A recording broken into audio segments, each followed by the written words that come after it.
Ladies and gentlemen, welcome. Welcome to the first of two launches, actually, in successive days of Chatham House papers from the Russia and Eurasia programme. It's a period of rather frenetic activity here. Perhaps, I suppose, that's a kind of a pale reflection of a frenetic, presumably frenetic, diplomatic activity going on right now between Russia and the US and the standoff east of the Ukrainian border. But today's paper takes the two most powerful EU countries, I suppose, Germany and France, and it thrusts their approaches towards Russia into the spotlight. The paper is written, appropriately enough, I think, by residents of those two countries. Susan Stewart has been a senior research fellow on Russia and Ukraine at the Stiftung Wissenschaft und Politik, the SDP, in Berlin for as long as I can remember, actually, and is simply one of Germany's leading authorities on the subject. Meanwhile, the other author, Céline Marangé, from France, serving at the Historical Department of the French Ministry of the Armed Forces, sadly can't be with us today. I'm very sorry about that, but we are incredibly lucky to have speaking with us Manuel Lafont-Rapnouil. He is one of France's most experienced diplomats to have worked on this, and he's the head of policy planning at the French Ministry for Europe and Foreign Affairs. Manuel has very kindly agreed to comment on the paper and offer the French vision for Russia policy as well. Now, you may or may not have read it, ladies and gentlemen. We'll paste it into the chat to give you a chance to click onto it in case you haven't. But the gist of it, in a nutshell, if you like, is that I suppose that although these two countries differ on context and rationale and reasons for their Russia policies, there is ultimately a kind of odd convergence, as the title of the paper says. Both countries push for more engagement with Russia. There is ultimately a kind of convergence, and both countries sort of push for more engagement with Russia, and I suppose are reluctant to call out Russia as a pariah state that can't be dealt with, even though there are important differences between these countries still. So I guess that puts Germany and France together with some other Mediterranean and Central European countries, but it stands them apart from the UK, rhetorically at least, and also from the Scandinavian and the Baltic states in particular, and it exposes thus a divide in EU approaches. Something of a stalemate, I suppose I might even say, except to say that perhaps the facts on the ground will alter this in the coming weeks and months, as I've just sort of alluded to. So that's really all I'll say at the outset. I'll come in with questions of my own, no doubt, after the speakers have spoken. So welcome, Susan and Manuel. Susan, congratulations, obviously, first of all, on publication. We're very proud of it here at Chatham House. It's illuminating for us Brits in particular, I must say, and you certainly expose some rather uncomfortable truths about how everybody approaches Russia, but particularly, obviously, France and Germany. So perhaps, by way of opening, Susan, you could talk about this in a little more detail, some of the detail on security, energy, maybe historical legacy, and ideally a link to the current standoff, as I've said, which we're all involved in, whether we like it or not. And I know you'll cover some of the French parts of this as well before we hand over to Manuel after that. So over to you, Susan. Great. Thank you so much, James. It's really a pleasure to be able to present the paper. And in fact, when I was reflecting on the genesis of the paper, I realized that it's very appropriate that it's coming out with Chatham House because I traced the origins of the paper to a conference at Chatham House in December 2019, organized by the Ukraine Forum. And at that conference, I posed a question to Andriy Yermak, the chief of staff of President Zelensky, about his take on the Macron initiatives with regard to Russia. And after that, Céline Marangé approached me and we got into a discussion which led to further discussions, which essentially had this paper as their outcome, where we looked at, as you said, the potential for Franco-German convergence with regard to Russia, but also asked the question of if such convergence were to occur, what consequences would this have for the EU level? And we basically decided early on that we wanted to embed this also in a historical context, as well as look at some of the structural aspects of the Franco-German relationship. So in the first part of the paper, that's what we did. And I'll just present very briefly a couple of conclusions coming out of that I think have relevance for the current situation today. One being that certainly Germany and France had very different approaches after World War II and during the Cold War period. Western Germany was very dependent for its economy, for its security on the US. Nonetheless, in particular, starting in the 70s, sought dialogue with the USSR under Chancellor Willy Brandt because of the division of the country. France had a broader, I would say, perhaps today we would say a more geopolitical approach to the situation, looking at more at balancing the relationship with the US, with the relationship with the USSR. So we had already then a quite different context for the two countries. And then the second conclusion with regard to the energy situation. Here we see cooperation again from the 1970s between West Germany and the USSR, in particular regarding natural gas. And I think that the networks that we see that appeared there, not only the infrastructure networks, but also the personal networks, have continued over time and been transformed and also continue to play a role. Whereas France, and here I will mention just one of the various structural differences. France has a very different situation with regard to its energy mix, and in particular with regard to the mix of energy sources. So in terms of drawing on, for example, Algeria for natural gas, it's much less dependent on gas coming from the east, and in general on energy coming from the east. So these are two fundamental differences which I think carry over and continue to have an impact. But at the same time, and as you alluded to, there's this sort of convergence for very different reasons around at the end of the Cold War in the 90s and also in the early 2000s on, first of all, integrating Russia into the European and international context in terms of the G8, in terms of the Council of Europe. And actually, we saw even a couple of years ago, the continuing agreement on keeping Russia within the Council of Europe by Germany and France. And then also the attitude toward the EU and NATO enlargements of the time was similar, if also perhaps for somewhat different reasons. So then what we did in the paper is to move on and look at more recent years, and there we chose three different foci. One is on the Eastern neighborhood, and in particular on the Normandy format.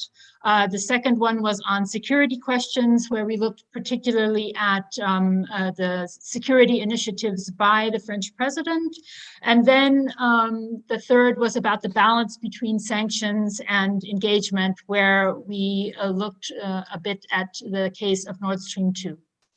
So I will go through those just very briefly. With regard to the Eastern neighborhood, I think it's clear that the Normandy format and the other instruments created to help resolve the conflict in the Donbas have not achieved their goals primarily. Obviously, we do not have peace in the Donbas, and we are not even close to it.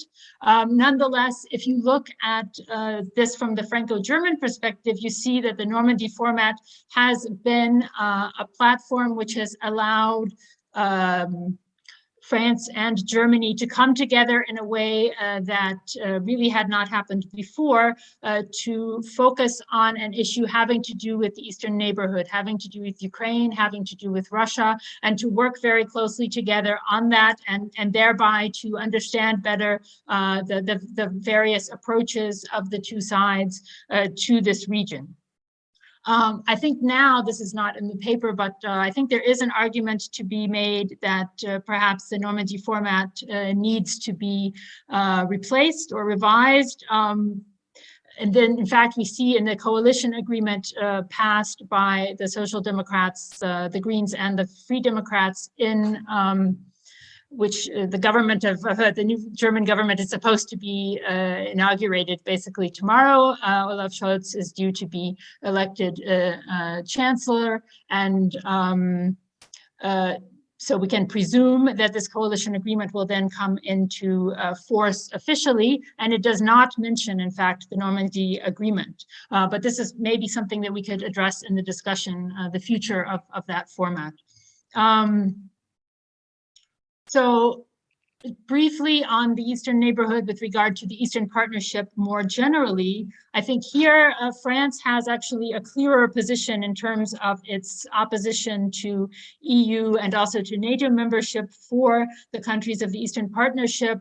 Germany, I would say, is more vague, not in the sense that it doesn't support currently this type of membership, but it focuses very strongly on deepening cooperation with these countries, and in particular, perhaps with the countries with the association agreements with the EU, so Ukraine, Georgia, and Moldova. This is why we have as the subtitle of this chapter that a focus on the medium term is likely, because we see that here there is potential for converging on this kind of a medium-term cooperation, deepening of the relationship with these countries.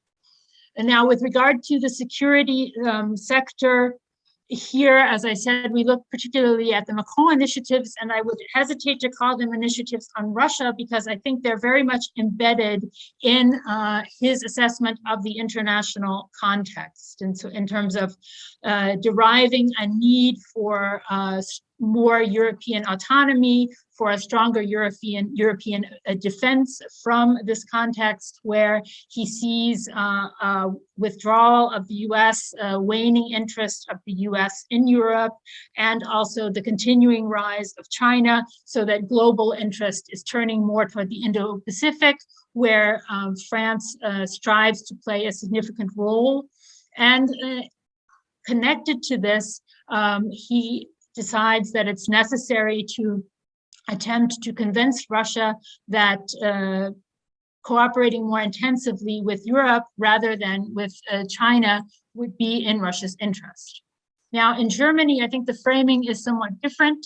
With regard to the relationship with the US, there was serious concern in Germany about the Trump administration, and there is still serious concern about the trajectory of the US and what that administration and the election of Trump means for the US. There is clearly also a relief over the election of Joe Biden, but this concern does persist. However, I would say that in Germany, this concern about the tempo of the US withdrawal and the waning US interest in Europe is less, it's seen as less urgent than in France, and it's seen perhaps with more reluctance than in France. And regarding the Russia-China issue, I think here there's not necessarily a consensus in Germany. I would say among experts, there is largely consensus that this idea of somehow luring Russia away from its cooperation with China is unrealistic. But we have seen that some German politicians, I would say, are tempted by this argument. However, the main problem that I see with the Macron initiative was the lack of consultation with European partners and also with Berlin. So in that sense, if we say that the problem lay less in the substance and more in this consultation question, there we see that there is definitely potential for future cooperation in this field, because this cooperation problem can relatively easily be remedied. Having said that, however, if you look at the larger European context, in terms of the second question we addressed about the consequences of Franco-German convergence for the EU level, we see that for us, this situation a couple of months ago, where Merkel and Macron advocated inviting Putin for an exchange with the EU heads of state and government, as relatively characteristic of the situation within the EU, because there we saw that this was met immediately by strong opposition, not only, but also from some of the Eastern member states, such as Poland and the Baltics. And this kind of phenomenon that we see that I think persists over time led us to the subtitle of our paper, which is Convergence, Yes, EU Compatibility, No. Now, perhaps just on a side note, this is just my personal opinion and not something that is in the paper, but I would say that if you look at the Eastern member states and their predictions, say in the last decade or two, about Russian behavior and about Russian goals and what can be expected from the Russian side, they have in many ways, I would say, have been more accurate than, for example, the conclusions that were drawn in at least in the German context. I can say less about the French context in that sense. But in that sense, I believe it's very positive that the coalition agreement that's supposed to be signed today has explicitly referred to taking the threat perceptions of these countries into account. And it seems to me that that's a good step for going forward for a broader EU approach toward Russia. Now, very briefly on the sanctions and engagement front, clearly both France and Germany have supported various types of engagement with Russia. As you mentioned, James, both have also been clear supporters of the sanctions going forward. Clearly, an important part of engagement for Germany has been the Nord Stream 2 project. Our conclusion is that this project has basically undermined the remaining German policy toward Russia because it supports a Russian regime against which Germany and the EU are attempting to push back. It supports it in a field which is of a huge priority for that regime. But in the Franco-German context, it's interesting because France, while somewhat ambivalent about the project, does have an interest in it economically, and it's been a less contentious issue between Germany and France than between Germany and many of the other EU member states, or clearly between Germany and Ukraine or Germany and the US. And we definitely see potential with regard to engagement, well, actually with regard more on the sanctions level, with regard to pushing back against hybrid threats and against illicit financial transactions coming from Russia. And this is also something that could be, has found actually consensus on the EU level and could be enhanced. So our conclusion is that there are more similarities than differences in terms of the content of Russia policy between France and Germany. There are differences in political and diplomatic style, and also in the structural context, which have impeded cooperation, and not only on Russia, but also on other issues in the past. But even if these differences can be overcome, the divisions on Russia within the EU remain deep, so the Franco-German approach is not likely to achieve consensus within the EU anytime soon. And this is all the more true because of something that we were only able to mention very briefly at the end of the paper, but it's clear that Russia has become increasingly destructive and aggressive over the past years with regard to the neighborhood, to the EU and several member states and elsewhere, for example, in Africa, which is a great concern to France in particular.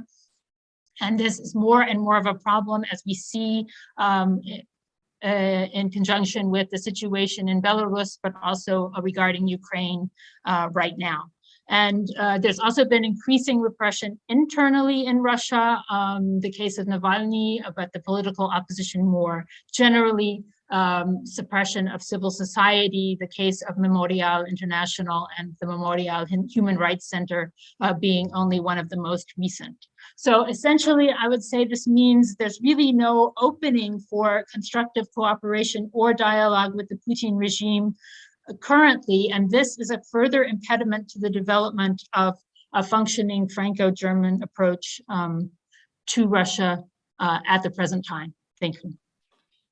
No, thank you, Susan. I must say, I think that's an incredibly strong research conclusion, if I may, but there's this sort of uneasy convergence, but what does that mean? I mean, so almost so, I mean, I'm not, this is a rhetorical question. So what, you know, in the face of, you know, EU impotence and maybe, and actually, I suppose a certain degree of strength or determination on the part of some, say, Eastern European states, and maybe we can come to that later. But I think rather than ask you a question now, Susan, if you don't mind, I'll move on to Manuel, and we'll get back to you, of course. But thank you. So Manuel, did that make sense? Did it resonate with you? And would this paper and what Susan had to say, would it go down well at the Quai d'Orsay, if I may ask? And it seems like common sense to me in terms of divergence and convergence with each other and with respect to the EU and Russia. But perhaps you have some caveats and things you'd like to add to that. Over to you, sir. Thank you very much. I don't know if it's going to be a compliment or not a compliment to say that the report will go down well at the Quai d'Orsay. So I will just speak for policy planning, as policy planners do.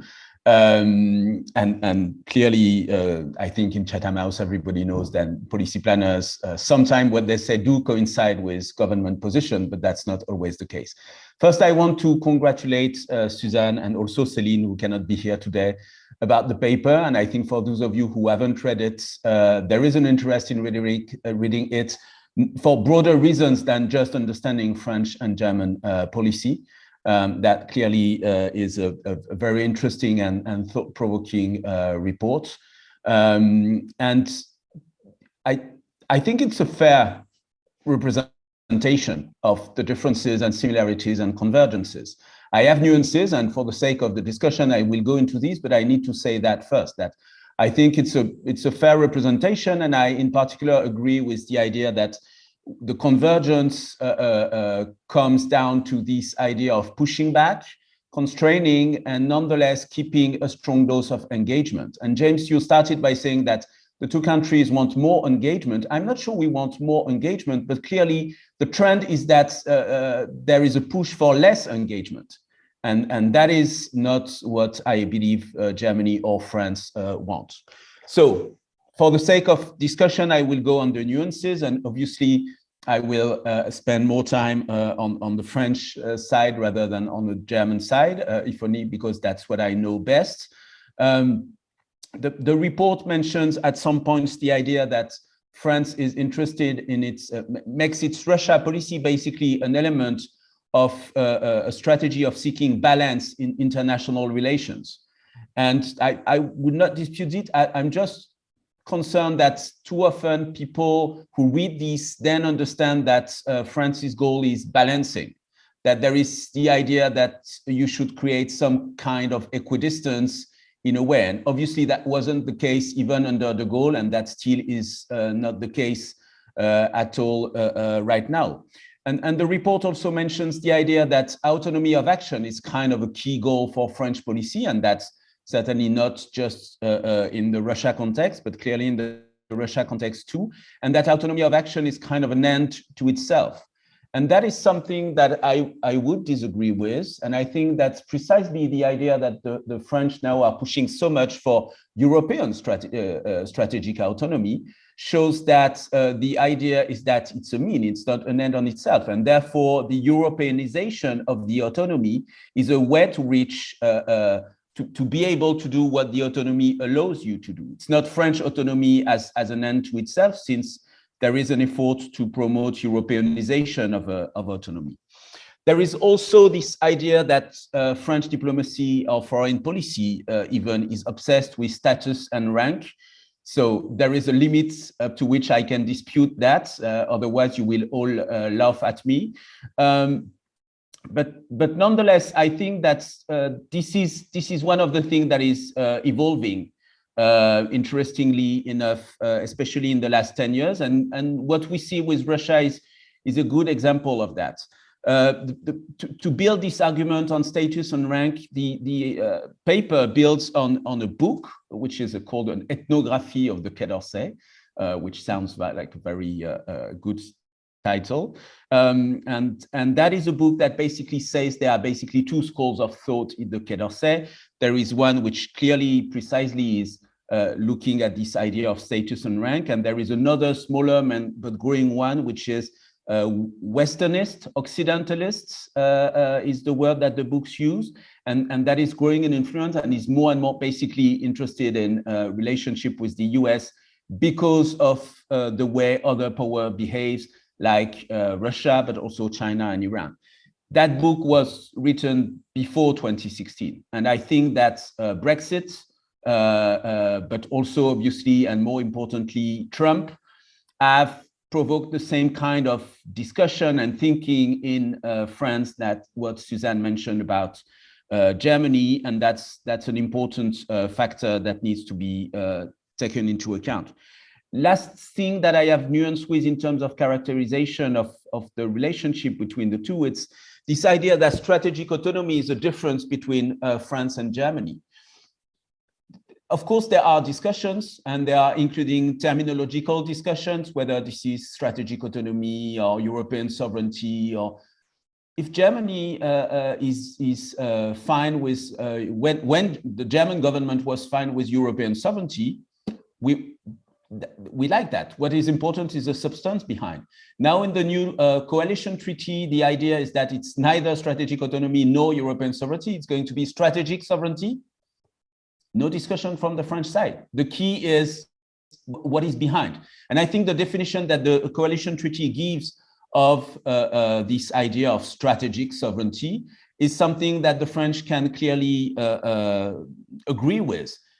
There are nuances. I'm not going to say that everything is totally coinciding, especially because we would probably put a more important stress on the defense part of what that means, and I'm not sure that's the case on the German side so much.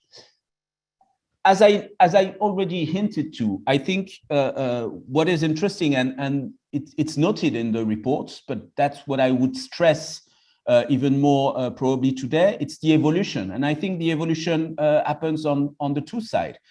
And the evolution are broader, but clearly in terms of foreign policy positioning, etc. But clearly the Russian element plays a big role in it. It's not a coincidence that the big discussion that started at the Munich Security Conference on the German side about its international responsibilities and the need to get a bolder and stronger foreign policy happened after Crimea.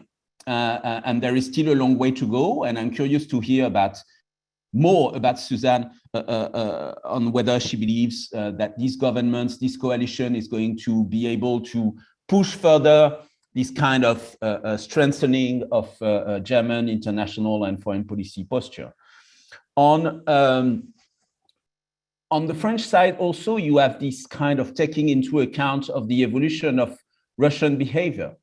In the white paper on defense and national security from 2013, there was a shift that says that it was the threats were not coming only from where weakness is, and that's the idea of weak states and non-state actor-originated threats, in particular terrorism, but threats were also coming from where strength is. And clearly, Russia, as well as other countries, were kind of the reason why there was this evolution. In 2017, there was the strategic review on defense and national security, and that's even clearer in that. So it's kind of another version, an updated version of the white paper. It's also clearer that there is an issue about the way Russia has a deliberate policy of strategic ambiguity and even strategic opacity, which runs clearly against French security interest and the stability of the European security order and the stability of the international security order. And these are kind of very general diagnosis, but then you have manipulation of information. The report does mention the cyber attack against the Macron campaign. There is the Skripal case, there is the Navalny case, and quite a lot of other events. And actually on these two, on Skripal and Navalny, you have seen both France and Germany pushing for a new round of sanctions quite quickly. On Navalny, I think France and Germany pushed for EU sanctions before anything was really started on the US side or on the UK side. Not that we need to race to be first, but I think it shows something about the determination. Another thing that is evolving is also the taking into account of the security of Russia's neighbors. That's the case within the EU, that's the case within NATO, and France has grown its participation to the Eastern Forward presence.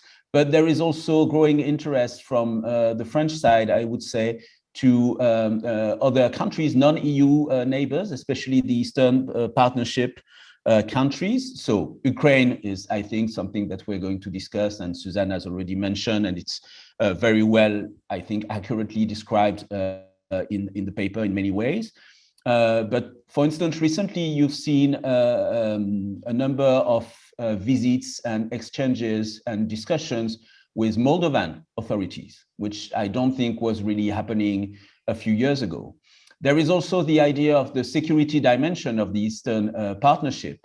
And there too, you have an evolution. You have an evolution of the Eastern Partnership and the way France believes that security, soft security issues like cyber, like hybrid threats, like security sector reform need to be integrated into the Eastern Partnership framework. But actually, you have a number of bilateral security cooperation between France and a number of countries of the Eastern Partnership on cyber, but also on CSDP, on manipulation of information, and not to mention corruption, which clearly is kind of an important way to address those security concerns.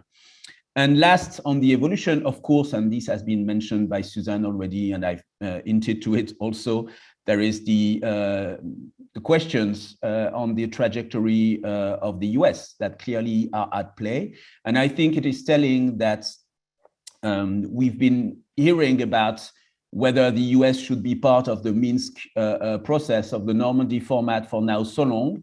And whether it was Trump, whether it is now Biden, it still is not happening. And it still is not happening, not just because France and Germany don't think that this is the problem of the Minsk process. It's also not happening because the US actually is not really willing to move in that direction.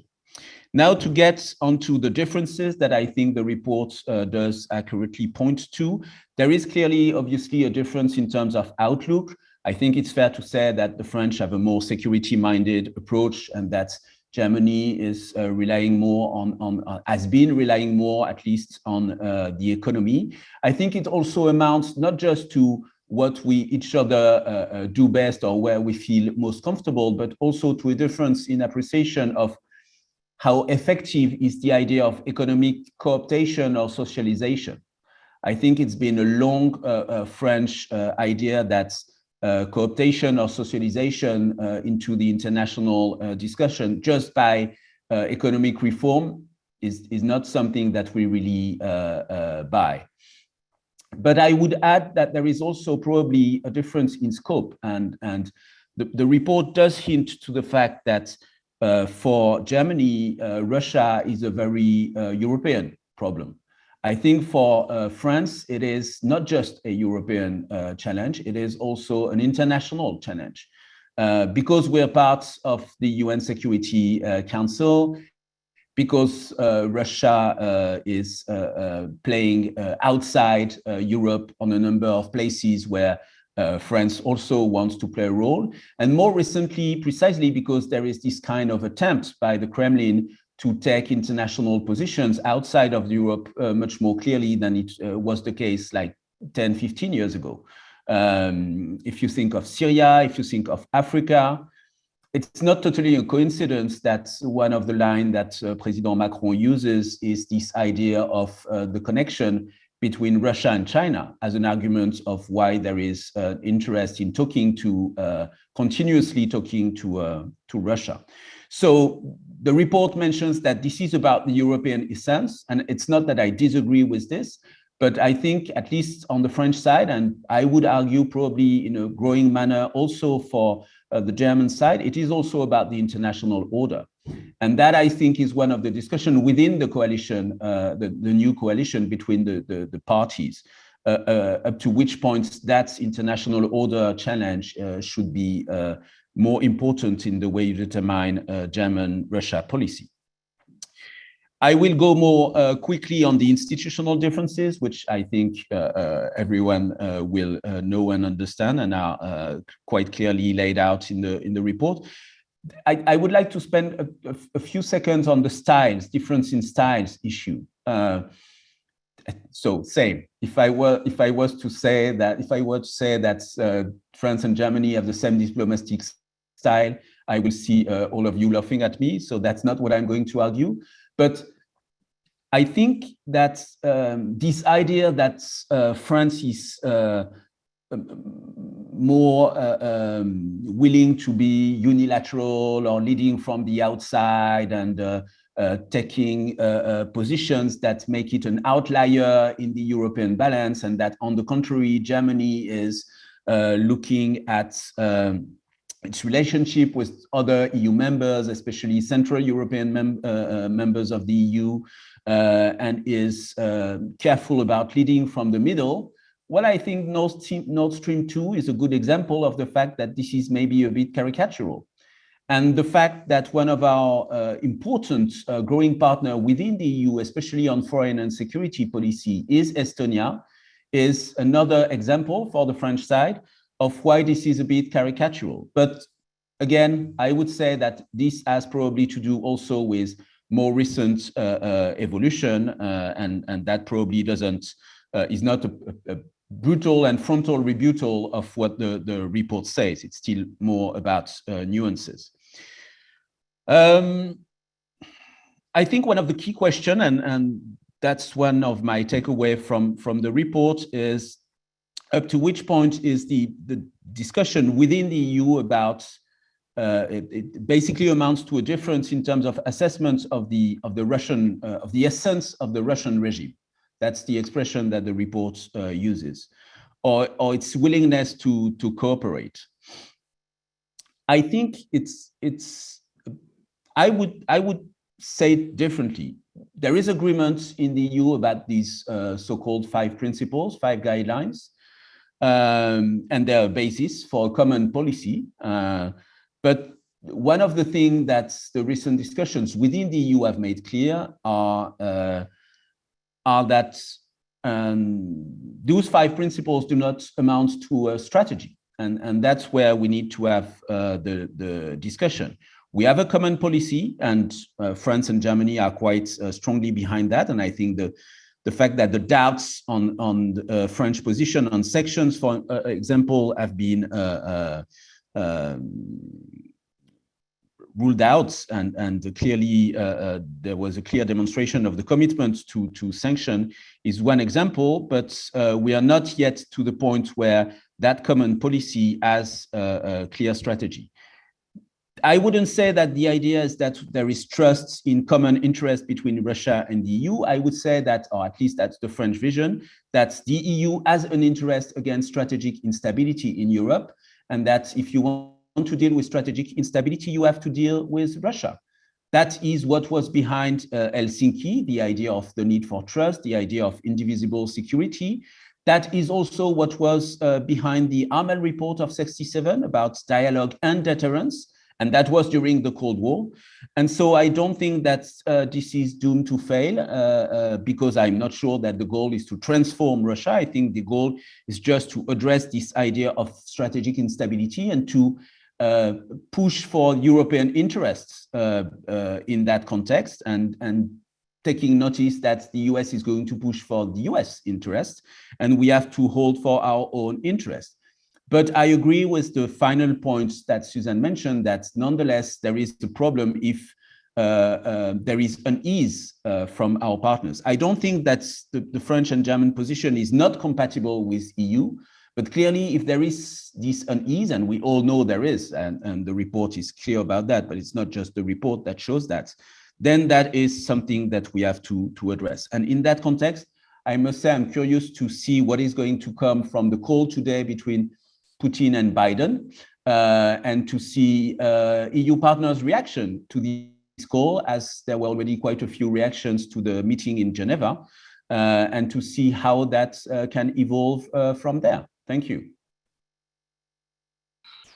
Manuel, thank you very much. I must say, you had me right until the end there, when we spoke about strategic stability. And if you want to, you have to deal with Russia, just on the basis, I suppose, Manuel, that it seems to me that Russia is one, is not particularly, it's not Russia's goal to have strategic stability. It has a very, very different goal in mind, but that's not important right now. What is more important, so I must say, I find it absolutely fascinating that a resident of Germany, an analyst, and a practitioner from France, broadly speaking, agree to the same extent that the two countries themselves agree as far as Russia is concerned. So that was an absolutely fascinating contribution. I really do thank you for your honesty.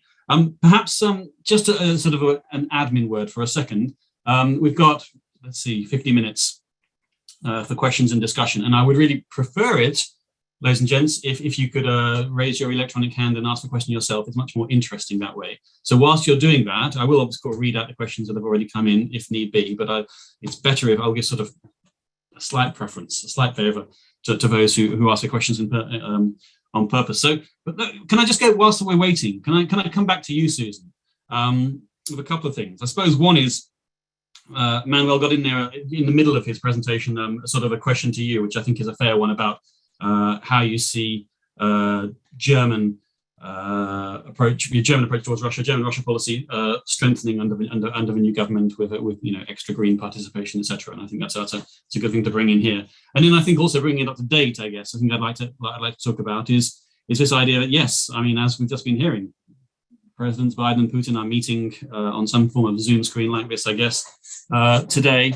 But where is the EU in all of this? It doesn't seem to me that the EU is a capable foreign policy actor when dealing with challenges from Russia, in which case, what does it all matter? And it still strikes me as being quite extraordinary that these two powerful countries, such as France and Germany, can have this more or less common approach, but it seems to be completely blasted out of the water almost by both the American take and the strong Eastern European take, as I say. So, I mean, I suppose, I come back to my point of, what does it matter that there's convergence when there's a divergence from the EU and it's not regarded as a relevant foreign policy actor? So two things there, the German part and the EU part, if you like. Okay, thanks, James, and thank you very much, Manuel, for those comments. Yes, on the coalition, if we look at the agreement, what we see is an ambivalence with regard to Russia. I don't see that there's a clear policy toward Russia articulated in the agreement. What I see is more that there are sort of paragraphs that alternate between a more social democratic approach, saying Russia is an important international partner, we need to cooperate, we want to cooperate in various fields. And here I would say, actually, with regard to what Manuel said about not wanting necessarily more engagement, but not wanting less on the French side, I think on the German side, what we've seen up until now, and it seems also with regard to the coalition agreement, is there is actually a desire for more engagement. I mean, there were 4 fields mentioned: hydrogen, health, climate, and environment. So I think there's still, and there have been over time, there have been various topics mentioned in past years: 5G, the Arctic, climate change has always been on the agenda in recent years. So I think there is a desire for more engagement. On the other hand, you see paragraphs saying what Russia is, the approach Russia is taking with regard to Belarus is unacceptable. The repression that we see in Russia cannot be tolerated, and so on and so forth. Also, the approach to Ukraine is strongly criticized. So we have this clash of approaches, and it's really unclear how this is going to play out, in particular because we have Olaf Scholz as the incoming chancellor and Annalena Baerbock, a Green, with a very strong discourse involving questions of energy policy, having that carry over into foreign policy, about human rights and so on, coming in as foreign minister. So I think it's not clear how this is really going to be implemented in terms of to what extent, again, the chancellor will take over a huge role with regard to the relationship to Russia, and to what extent the foreign ministry will actually be the one kind of defining the line more or less, and whether they will be able to come to some sort of compromise and what that compromise will look like. But I think that what it might look like is actually a lot like the previous policy, with some kind of new accents in terms of, as I said, for more emphasis on human rights and so on. I do think that Annalena Baerbock will very much attempt to put her imprint on it. However, we have to keep in mind that she is not someone who has had significant foreign policy experience in the past. This has not been her primary focus. And as we know from past foreign ministers, not only in Germany, but more generally, it can be very difficult to come into that office without the experience, especially if you are faced with someone like Vladimir Putin or Sergei Lavrov, who, as we saw in the press conference with Joseph Borrell at the beginning of the year, can be very harsh and very humiliating, and uses that as a strategy toward what he sees as the opponent. So what I think is also important in the coalition agreement is that beyond the paragraphs on Russia specifically, there's not really much mention of Russia. So it's only mentioned in one context, in the security context, in terms of negotiations with the US, and that this should be encouraged. But other than that, Russia actually doesn't play a big role in the agreement, which I think is interesting. With regard to the question, Manuel mentioned this about Nord Stream 2 as a kind of showing that actually Germany is not interested in kind of a European policy. I think on the one hand, I see that argument definitely. And in fact, I wrote a piece about a decade ago saying that Germany, when it develops its policy toward Russia, it has a more European approach in the political and security elements, but in the economic and energy related elements, it has a much more bilateral national approach.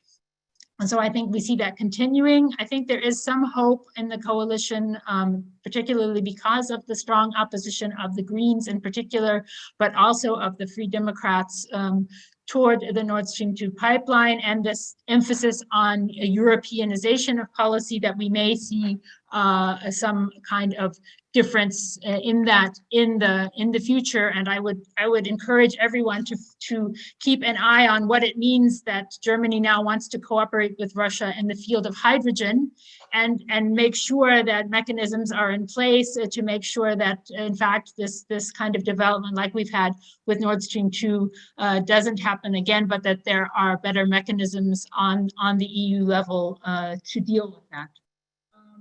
With regard to Biden, Putin, and the role of the EU, yes, clear that the role of the EU has very much diminished.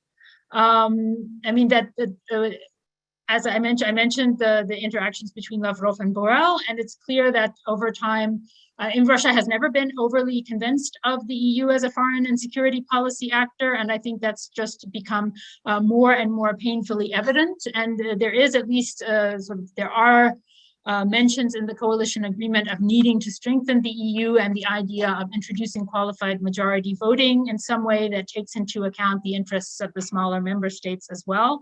So this, of course, will all take time. As we know, these things take often a lot of time within the EU. So I do think, and this is why I said it might be time to think about replacing the Normandy format, because it is clear that Putin is more interested in dealing with Biden, and that the role of France and Germany as EU member states, and the role of the EU more generally, have been relegated more and more to the background within the Russian foreign policy context. And I'll leave it there. Yeah, thanks very much, Susan. Switching then to you, Manuel, then perhaps I could almost ask you slightly the same question that's been asked partly by my colleague Sam de Ben-Dan. So it's a sort of a reflection of the same question. First of all, what do you think a Russia policy might look under a president other than Macron, under Monsieur Pécresse or Monsieur Zemmour, but also about the diminishing role of the EU. So Manuel, could you take those 2 points on, please? Foreign policy under Pécresse or under Macron, I think it's really hard to say for a number of reasons, which have to do first that I've not dig so much into their foreign policy thinking, but when I have done that, there is not much, at least there is not much yet publicly. So it's quite hard to say. Obviously, what will be the case, and that's already clear with Zemmour, is that there is this idea that President Macron has two antagonistic position and policy vis-à-vis Russia, which obviously is quite funny given criticism that you may hear from time to time about French policy from the rest of the EU. And second, which is not totally without irony, given that in a way that's what Macron himself was saying when he was a candidate running against Hollande, saying we need to engage with Russia more than we've managed to do under the presidency of François Hollande. But more than that, I'm not sure I can actually do much. On the EU, especially on Ukraine, I agree with a lot of what Suzanne has said, and in particular, the idea that Russia is not convinced by the role of the EU. But I'm not sure that this means that the solution is on the US side, if only because right now what we get is that the US is not really interested, but also because precisely if Russia were to actually use Ukraine as a way to have a kind of more par-on-par dialogue with the US, which I agree is probably what Putin has in mind, then precisely that discussion is not about Ukraine anymore. And I think that one of the reasons why there is this idea that the format, the Normandy format, has some merits is that precisely it manages to let Ukraine be the topic, unlike what Russia wants. Russia wants to discuss something else, and Ukraine is kind of a token in that discussion. This idea that the EU is not really effective enough on Ukraine and that the US would be much more effective. Right now, there is nothing that prevents the US to be much more effective or forceful on Ukraine. But I don't see that. And certainly, not only we have not seen that under Trump, but we've seen the opposite under Trump. And clearly, that's not a good enough goal in terms of assessing the outcome of the Minsk process and the Normandy format. But I think that under Trump, the Minsk process and the Normandy format did play a role in preventing those who were ready to do that, to throw Ukraine under the bus for the sake of some kind of rapprochement between the US led by the Trump administration and Russia. The EU also plays a role in supporting Ukraine and Ukrainian government and in pushing the reforms which are not a concession to Russia, but are a thing that Ukraine needs to do for its own sake. And it's not totally, I think, without reason that prior to the call that I mentioned today between President Biden and President Putin, there is this communique that probably all of you being Russia experts, probably more than I am, have seen of the Quint, head of states and government, that show that there is actually a high degree of discussion and consultation between European and the US leaders on this issue and in the relationship with Russia in general. And just one last point on your idea, James, that it's hard to believe that Russia's goal is strategic stability. That's not what I said. What I said is our goal cannot be strategic instability, because that's precisely where the advantage begins to be on the Russian side.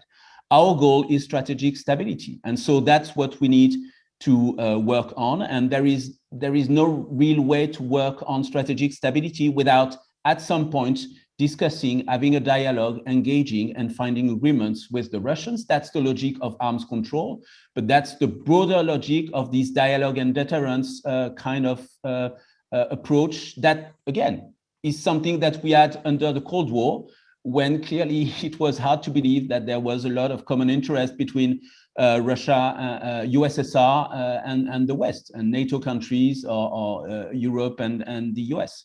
So that's the idea. Thank you. No, thank you. And a fascinating final point there, which I still has to be said, I don't fully buy into on the basis that Russia is causing the strategic instability, and it's very hard to have that discussion whilst you're being knifed in the back in the cyber, economic, and even military realms. But that's not the point of today. But I couldn't help myself, I guess. You seem to have answered Thomas O'Donnell's question there. So, Tom, I'll just speaking to Thomas for a second, who's the first questioner in the chat. Then if you don't feel your question's been answered, then perhaps you would like to re-ask it. Not now, but maybe put it back into the chat, perhaps, whilst I bring in Katya Yefimova. But I felt your question was answered very well, in fact, by Manuel just there. I'll perhaps probably on energy issues, then I'll bring in Katya Yefimova from the Oxford Institute for Energy Studies. Katya, go for it. We'll unmute you in a second. Thank you very much. Thanks for that discussion. I have a very quick specific question to Manuel, if I may, on the Minsk II agreements. And what do you think? It's a fair thing to say that should the push, so to speak, come from the United States that Ukraine starts implementing some part of its commitments of the Minsk II agreements, which is sort of a victor's peace, if you like. And then if that happens, might Germany and France follow the suit and call on Ukraine to do the same, which they have been, for all sorts of reasons, reluctant to do to date. So if the initiative comes from the US, which is outside the Normandy format, but clearly a strong actor to kind of give a dynamic to revive the Minsk II agreement being implemented by all, including by Ukraine. Thank you. Okay, I actually wanted to come back in on the Normandy format question. Yeah.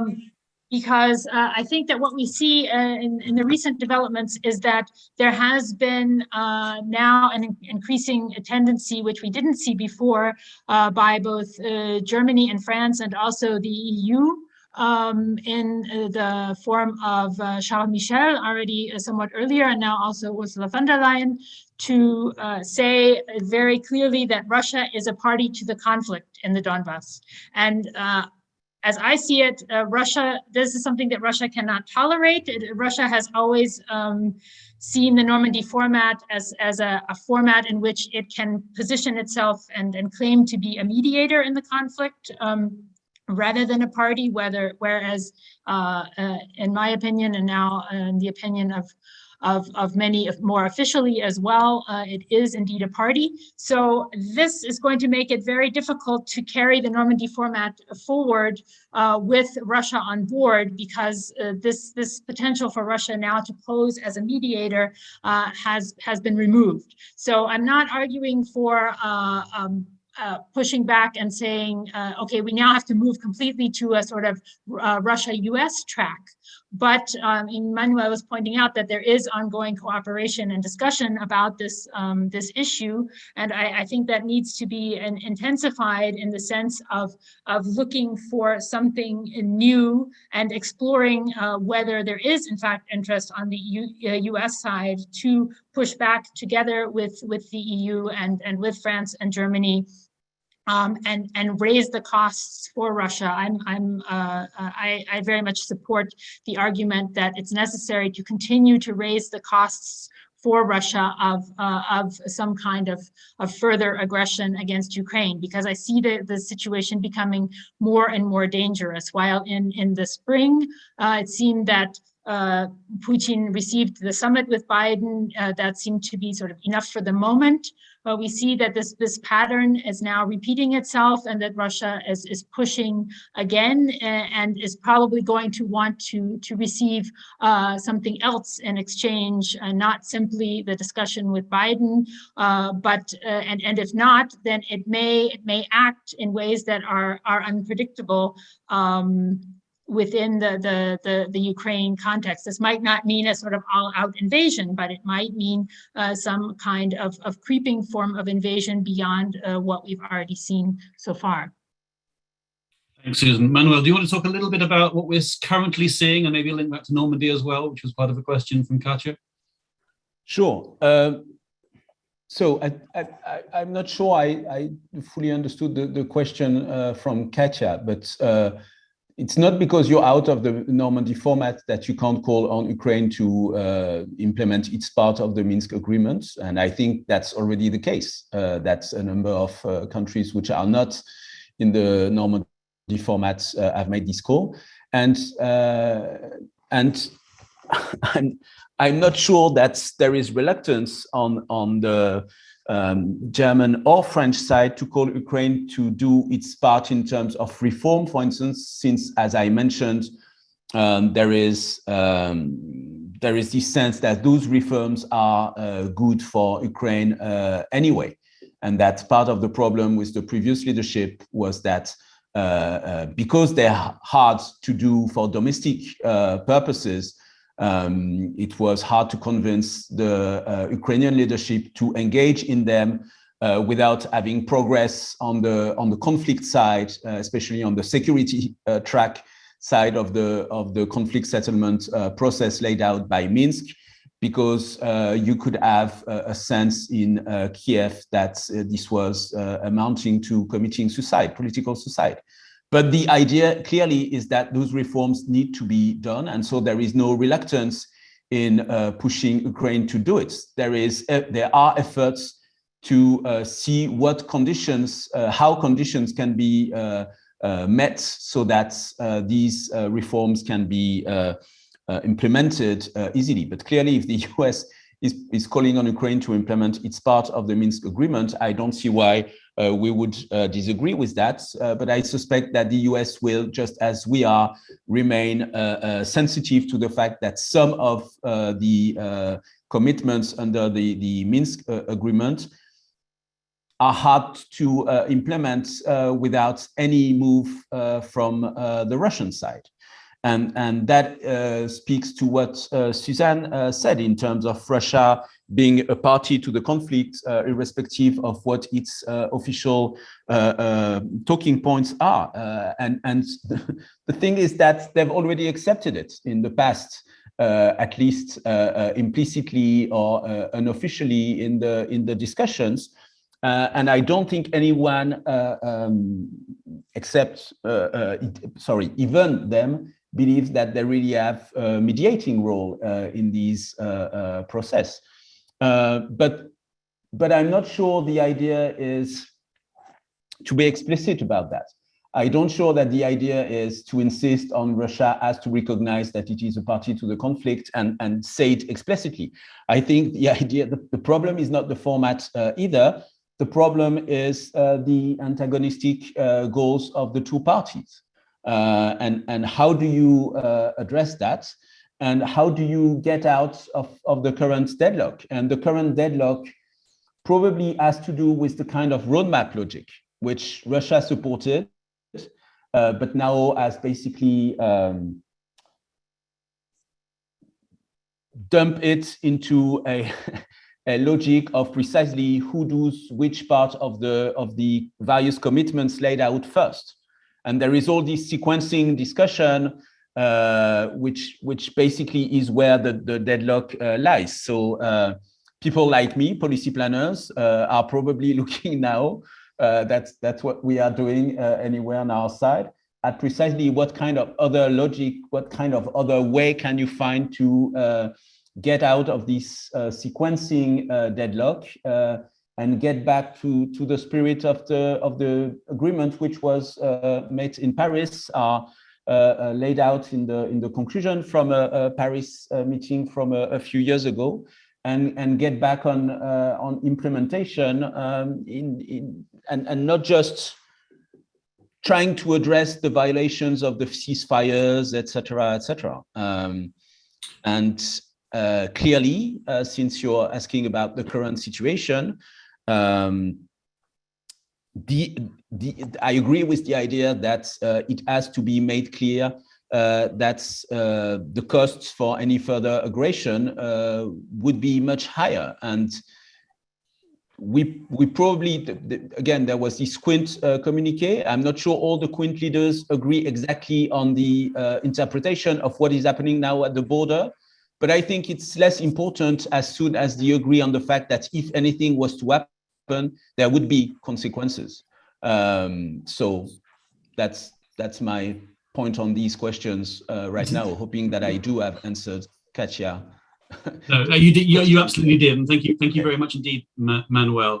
And what you were saying at the start of your answer to Katya's question was very relevant. I thought of the of the controversial Sam Sharap article in Politico recently, where he said that if Russia can't be made to compromise, then we must make Ukraine to compromise, make Ukraine compromise, and that obviously sparked off a huge debate between the opposite sides of the spectrum that we know so well.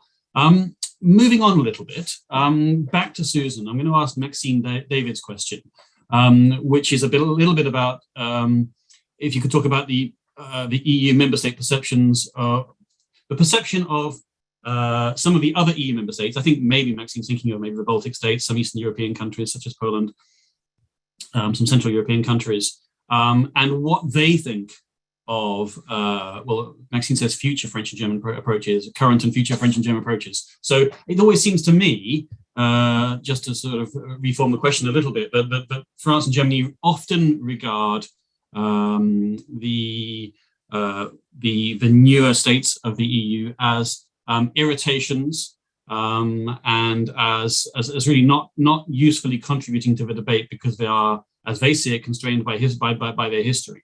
And so they are somewhat ignored, but that might be simplistic. But I wonder, so Maxine's question is there any consultation, I suppose, between France and Germany and these newer EU member states? Susan. Okay, yes, that's very important. I think your assessment is a bit harsh, James. I would say that there has been over time, with regard to Germany, certainly prior to the current government in Poland. Previously, there were more discussions. There were, in fact, extremely active discussions, both on the official level and on the expert level. And I think that there has been a growing appreciation for an understanding of where Poland and the Baltic states, although there are certainly nuances across the Baltics, are coming from. I would agree with what you implied that, the sort of sense has been that, yes, okay, they have a certain history and therefore they have a certain approach, without kind of inquiring into, perhaps because they have this history, and then that leads to this approach, and actually this approach is based on, as I alluded to before, certain insights into Russian behavior and attitudes that are perhaps missing in the German context. So I think it was more that we need to understand where they're coming from, and potentially then with time we need to sort of let these ideas flow into a discussion about how to deal with Russia, but without actually taking on these arguments or in any way internalizing them, or even necessarily giving those countries a seat at the table. Obviously, they have a seat at the EU table, but at other tables where maybe Russia policy was discussed in an internal German context, or even in a broader context, but not including the entire EU. So I think it's been a process. That's why I said that this is encouraging, that this idea of incorporating these threat perceptions has been expressed in the coalition agreement explicitly. I think it shows that there is more understanding of these positions and more desire to in fact have them play a role.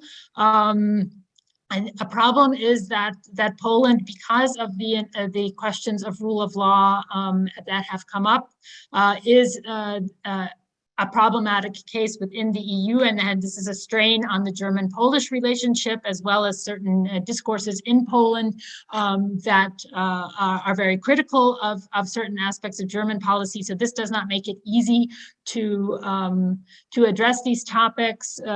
But I think that we do see certain progress, and I think this needs to be also on the French side. I mean, we have seen that Macron has made some efforts in terms of going to Warsaw, in terms of going to Vilnius and engaging in discussions. I think it's sort of less far along, I would say, than the German discussion with these countries. But I think that would be a very appropriate kind of Franco-German approach in terms of looking for where one can work with these countries that have a different take on Russia, that are more focused on pushback, and by working with them on certain aspects, come to a greater understanding, mutual understanding of each other's agendas, and seeing potentially where they overlap more than has been the case so far.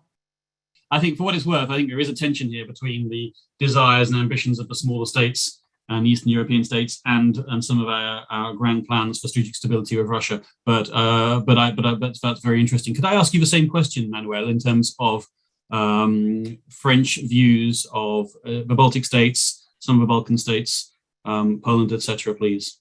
Well, I'm going to paraphrase a lot of what Suzanne has said, but I guess that's the beauty of diplomacy, that if you're French and say it, it's important as much as if you're German and say it, because you're speaking for another country.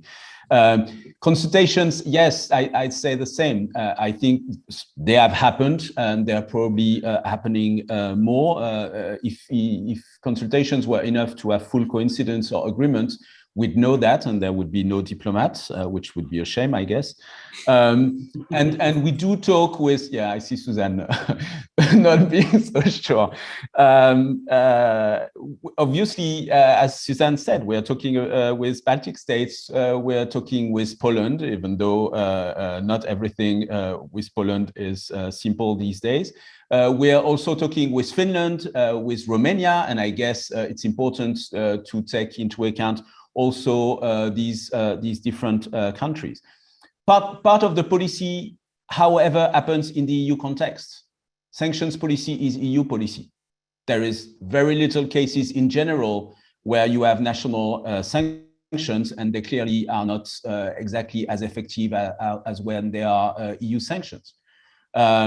Manipulation of information is something that the EU has been doing quite heavily. There is also a lot that happens in NATO, where also these countries do have a say. Whether you think of the nuclear deterrence dimension, whether you think about cyber, where the EU also is stepping up its game, there is a lot also which is happening there. And we mentioned earlier, and it's mentioned, I think, several times in the report, the 5 guiding principles that determine part of EU policy, and the first guiding principle is Minsk. It's the implementation of Minsk. So that's a kind of EU agreed basis. On the threat assessment, so there is no recent coalition contract in France, so I can't comment for French political outlook, just as Suzanne asked for Germany. But what I can say is that at the EU level, right now, we are working on the strategic compass, which is a document which will start on a threat assessment. And it will be interesting to see what is the result in terms of precisely the balance that we find collectively on how we characterize our relationship to Russia and the challenge posed by Russian behavior on a number of issues. And right now, I think the draft is actually quite a good basis, not only to show that this common assessment is not just some kind of generic diplomatic blah blah without a lot of substance, but it does say quite a few things, but also a good basis to work towards one of the key issues, which is on top of our national security interest, how do we build a common perception of European security interest?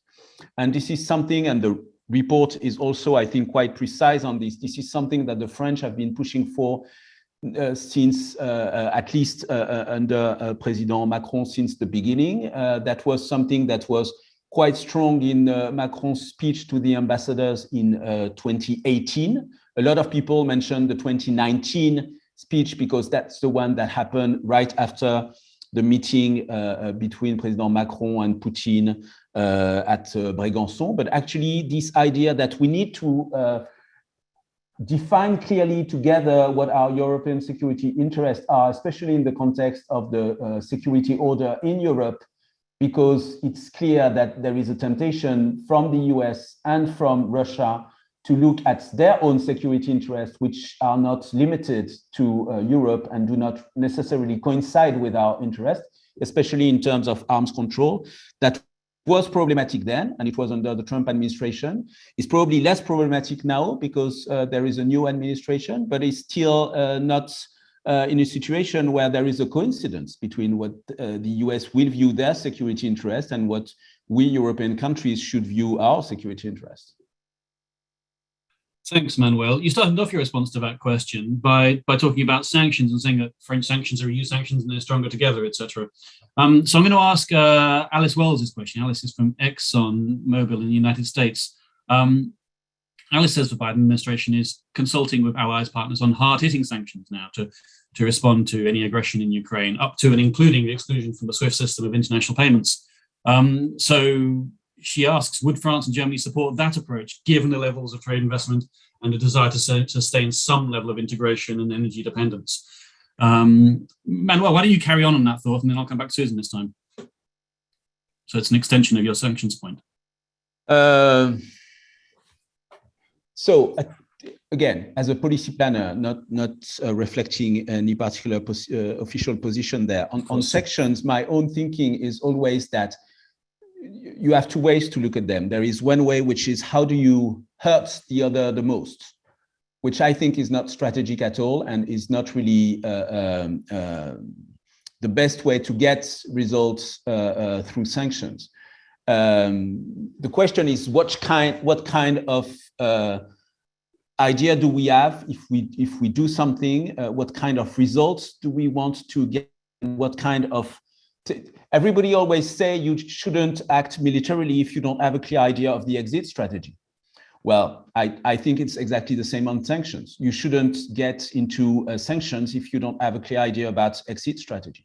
So I hear all these discussions about SWIFT and de-SWIFTing, and there are a number of reasons why Europeans were not at ease with these in past instances. And I would guess that for the same reason, there would be a number of doubts about that, if only because even on the US side, there is now this understanding that there is a point that we are soon to reach where what will happen is that others will build alternative financial circuits and mechanisms. There is a number of reasons why SWIFT is unique. But if it becomes costly, there is no reason that SWIFT has to be unique. Others will build something else, and it will come with consequences, which I'm not sure is exactly the kind of consequences that we want to have. So I'm not saying we shouldn't go further on sanctions, especially if Russian behaviors remains as aggressive, and even more so, as we discussed earlier, if anything happens that is a further attack to Ukraine territorial integrity or sovereignty, as we've discussed. But it's not like the idea that you should and can easily do what seems to be hurting the most is not necessarily the right path in terms of sanction policy. Thank you. That's very interesting. Susan, over to you. Would Germany support stronger US measures on sanctions? I mean, I find it very difficult to answer that for the reasons that I mentioned before, because we have obviously a new government probably starting tomorrow. And so what we have to go on is A, the coalition agreement, and B, what we know about these parties and their representatives' attitudes toward Russia and toward sanctions previously. And as I already said, there's ambivalence in the coalition agreement on Russia. It does not seem to be one of the areas where they really sat down and hammered out a compromise approach in advance. I think that's still to come. So I also don't want to be too simplistic about sort of the Social Democrats on the one hand and the Greens on the other, because we have seen evolution in the past years, particularly in the Social Democrats in terms of because of Russian foreign and domestic policy behavior, the positions of the Social Democrats have become more nuanced, that they have obviously been in government and supported the existing sanctions and the existing approach to Russia, and this kind of the older generations and their extremely close attachment to the Ostpolitik of Willy Brandt and these former approaches toward Russia and the Soviet Union have become diluted by a younger generation, which is very well represented now in the German Bundestag, which is less attached to those, but also less interested, frankly, in Russia. So I think it's difficult to say. I would say that there is very likely to be support for further sanctions if we do see further aggression against Ukraine. But what specific form they would take, I would bet that there wouldn't be a complete coincidence with the US. Even if there's coordination, there would be sort of an agreement to say, okay, we'll go with you on this, and then we'll do this on our own, and we'll leave something else to you to do on your own. Mm-hmm. That makes perfect sense, of course. You can't do nothing in the face of new forms of aggression, new atrocities, but at the same time, it would probably be less than what the US would do, one suspects. That's fair. Perhaps it looks like we've been at this for 80 minutes, and I'm sure some people are lagging. So let's just do one more question, maybe. There's been a couple of Turkey questions by Alex Stokes and Murathan Arslan Khan in particular, which basically asks, can third countries can they help? Can they be a bridge? I know Turkey doesn't really want to be a bridge explicitly, but nonetheless, since they have better relations with Russia, can they help in what is this sort of growing rift and growing gap? And so do French and German views converge on Turkey as far as Russia is concerned? Susan, whilst you're at it. So I told you I was lagging. Okay. Well, I'm in no way an expert on Turkey, but my assessment would be that certainly the German side is interested in sort of sees the importance of Turkey as a NATO member, and B, a country which is extremely important for the current EU migration policy such as it is, and whether it's, I don't really see discussions of Turkey as a bridge with regard to Russia, in particular because the Turkish-Russian relationship is an extremely dynamic one, right? I mean, it's had its ups and downs over time, both historically and in recent years. So I don't think that it's necessarily seen as something that would be a stable bridge in the sense that the Turkish position on Russia has varied, and the Russian position on Turkey as well. And then we have also the Turkish cooperation with Ukraine, in particular with regard to drone production and Ukrainian import of Turkish drones, for example, and plans for further cooperation in the military area, and potentially overlapping interests with regard to the Black Sea, which counter those of Russia. So I think it's all a very tricky and dynamic area, and I'm not so sure that the idea of Turkey as a bridge in this sense would go over well. And I, as I said, I haven't seen discussions of that sort being held in the German context. Yeah, seems a little flight of fancy. Would you agree with that, Manuel? Yes, largely. I think the discussion in France would be a bit different, but would probably land on the same place. I'm not sure that Turkey's better relationship with Russia have helped European policy on Syria so far. Clearly on Libya, it's not been the case either. I think on the Karabakh, they didn't really went in the direction that the EU or France and Germany would have in mind either. So in Ukraine, clearly the fact that Turkey sells drones to Ukraine is not a bad thing, but is Turkey doing that for balancing into the bigger picture of its relation between Russia and the US? Or is it really to help in some way? I'm dubious on the benefit of a Turkish role. And again, more largely, I don't think that the problem right now is about the format. Yeah. being as I know Ian Bond very well, and I know he has an ability to be succinct, and even more importantly, because Ian is co-writing a sister paper to your paper, Susan and Celine, in absentia, on the UK's Russia policy after Brexit. And I'm going to bring Ian in, even if he did put his hand up at 12:24, 5 minutes from the end. So can we unmute Ian, please? Thanks very much, James. And the reason I unmuted so late was because actually it was the mention of third countries and Turkey that prompted my thought. I thought it was going to be about the UK. Okay. Well, it is, but it was that which prompted it. It was the sort of the relative absence of the UK from the discussion. So, I mean, my question to both Susan and Manuel is, the UK has been trying to ginger up the E3 format as a way of discussing things other than just Iran. Is there a role in this case for the triangular discussion between France, Germany, and the UK? And particularly if we are looking at sanctions and so on, obviously the City of London has an important role to play. You know, is there a question there as to whether sanctions can be more effective if you've got the UK on board with whatever France and Germany can also agree to? Thanks, Ian. So UK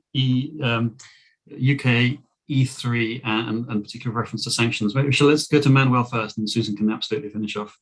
Manuel. So a few points on that. Of course, UK-EU coordination would make sanctions more effective. Should they happen in a way that the EU does abstain from some sanctions that it may consider precisely because of the way the UK will look at them, for instance, from a city interest perspective? It makes whatever is agreed more effective. But does it facilitate the agreement, or does it make it more difficult? My memory is that in 2014, precisely the UK was quite adamant that we needed bold and big sanctions on Russia because of what was happening, except on the financial services front. So that's one thing. The other thing is, the E3 clearly is a format that has a lot of diplomatic potential. And I think the idea to continue to work with the UK on a number of big international and foreign policy is something that both France and Germany share. But in the case of Iran, which is the major format with E3 now, the EU is part of it. And I think that is one of the problems with the development of an E3 role, is that probably London's view of the E3 is E3 at the exclusion of EU participation, and that's kind of a bilateral approach to E3 coordination, whereas I believe that both France and Germany don't really see how it's possible to strengthen foreign policy cooperation and coordination with the UK without taking into account the fact that the EU is so important in our respective German and French foreign policy. And so if London is willing to have some kind of security and foreign policy coordination and cooperation with the EU, there is clearly a brighter future for E3 format kind of discussions. Without that, I doubt. Yeah, that remains to be seen. I agree. Susan, final word is yours. Yes, I don't have too much to add on that. We looked at, in general, with regard to the paper, where there is potential for cooperation with the UK. I think in terms of sanctions, yes, there is, although it may be a similar case to the US in terms of what I just described about Germany, at least with regard to what we've seen in the past. What we wanted to explore, but what Manuel has just said reinforces why this was difficult, was this idea of the question of illicit financial transactions, where it's clear that it would be extremely helpful to get the UK on board with regard to this dossier, which is gaining traction in the EU context, with the idea of creating this financial investigative unit. However, so far the explorations really led to the conclusion that probably there's not sufficient interest and motivation on the part of the UK to do this, that it would be worth trying, but it's not necessarily something that's likely to happen, and that would be necessary for France and Germany within the EU context to push forward with it, with or without the UK behind it. Absolutely, thanks very much indeed. And let me follow on from that by finishing off and saying that in terms of connections, I just mentioned the paper being written by Ian Bond and Duncan Allen on UK's Russia policy after Brexit to be published in January. Perhaps more immediately than tomorrow, I believe the UK Foreign Secretary is speaking at Chatham House. And if you are interested in attending that either in person or online, then I think the details should be on the website. And since these things are linked and we've been talking about sanctions and the UK's role, then we actually have a launch and an event tomorrow in the late afternoon, early evening on the UK's adherence or acceptance of, it would seem, illicit financial flows stemming from Eurasia. And so that will be also relevant to these things are all linked in this business, aren't they? Let's face it. But more immediately than that, perhaps, I just want to say thank you very much to Manuela von Rapnouil for being a fantastic sport, really, and answering questions so honestly as a policy planner and frankly as an analyst, and of course to Susan, both for today and for the tremendous effort you've put into producing, giving birth to this extraordinary and I think very solid, detailed paper on German-Russian approaches, German and French approaches, lagging again to Russia. So thank you very much indeed. Hope to see you maybe as soon as tomorrow. And again, thank you very much, Susan and Manuel. All the best. Bye-bye.